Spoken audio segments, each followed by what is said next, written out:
Bismillah, walhamdulillah, wassalatu wassalamu ala rasulillah wa man wala wa ba'd. Rabbi shrah li sadri wa yassir li amri wa hlul 'uqdatan min lisani yafqahu qawli. Ahibbati fillah, uhayyikum bi tahiyyati l'islam. Assalamu alaykum wa rahmatullah. Ravi de vous retrouver pour évoquer la notion de pilier de l'islam. Donc, nous savons tous que l'islam est articulé autour de 5 piliers. Tout d'abord, les 2 attestations de foi, Ashhadu an la ilaha illallah, Ashhadu anna Muhammad Rasulullah, l'accomplissement des 5 prières obligatoires, l'accomplissement de la zakat, qui consiste à donner 2,5% d'un surplus de richesse que j'aurai accumulé sur un an. Ensuite, la question du jeûne du mois de Ramadan et l'accomplissement du 5e pied de l'islam, qui est le pèlerinage, dans la mesure de nos capacités.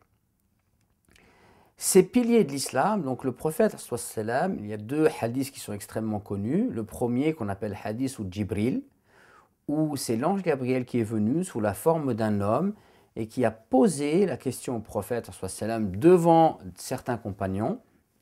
Il a demandé au prophète qu'est-ce que l'islam, et le prophète va répondre par les 5 piliers. Il demandera qu'est-ce que la foi, et le prophète répondra par 6 piliers. Et il demandera qu'est-ce que l'ihsan, et le prophète répondra la perfection dans l'adoration, l'excellence, c'est d'adorer Allah comme si on le voit, et si on ne le voit pas, c'est de savoir que lui nous voit. Et il y a un autre hadith où le prophète dit l'islam est construit autour de 5 piliers. Buniyal islam ala khams. C'est ce qui a permis aux savants, ce deuxième hadith notamment, de venir avec cette notion de pilier, de arkan. Le prophète n'a pas prononcé le mot arkan. C'est les savants qui ont prononcé ce mot, mais pourquoi l'ont-ils fait? Ils l'ont fait puisque le prophète nous dit que Buniyal islam ala khams.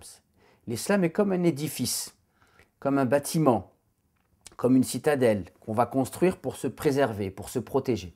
Et donc il ne peut y avoir d'édifice solide sans fondation solide. Et donc les fondations de l'islam sont ces piliers, la prière, la zakat, bien évidemment les premiers, la profession de foi, mais la prière, la zakat, le mois de Ramadan et le pèlerinage. Les savants, à l'unanimité, disent que celui qui rejette un de ces piliers, mais qui rejette, qui n'y croit pas, qui n'y adhère pas, eh bien, il ne peut pas le considérer comme musulman. Donc, c'est quelque chose qui est extrêmement important. Et ces piliers de l'islam, il y a 2 choses extrêmement importantes à dire. Premièrement, c'est que pour les réaliser, ne peut les réaliser que celui qui a au préalable des convictions fortes. Il croit en Allah subhanahu wa ta'ala, il croit au jour du jugement dernier, il croit au prophète et il croit à ce qui a été descendu sur le prophète Mohammed sallallahu alayhi wa sallam. Et il croit à ce qui a été dit dans le Coran. Donc lorsqu'il entend wa aqimus salat et accomplissez la prière, donc il accorde du crédit à cela. Donc ne peut réaliser ces piliers que celui qui a d'abord la foi, qui adhère. Par conséquent, pour pouvoir réaliser ces piliers, il y a d'abord au préalable un travail à effectuer, à savoir un travail de conviction. Je dois enraciner des convictions et des certitudes. Et ensuite, deuxième chose, et c'est extrêmement important, c'est que ces piliers n'ont pas été légiférés pour nous embêter, mais ils ont d'énormes intérêts sur le plan éducatif, sur le plan spirituel.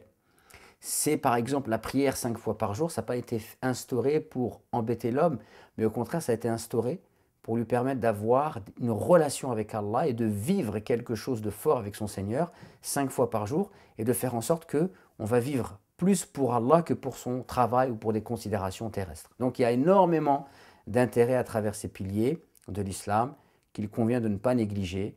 Donc soyez attentifs, barakallahu fikoum, et au plaisir de vous retrouver. Wassalamu alaikum wa rahmatullah.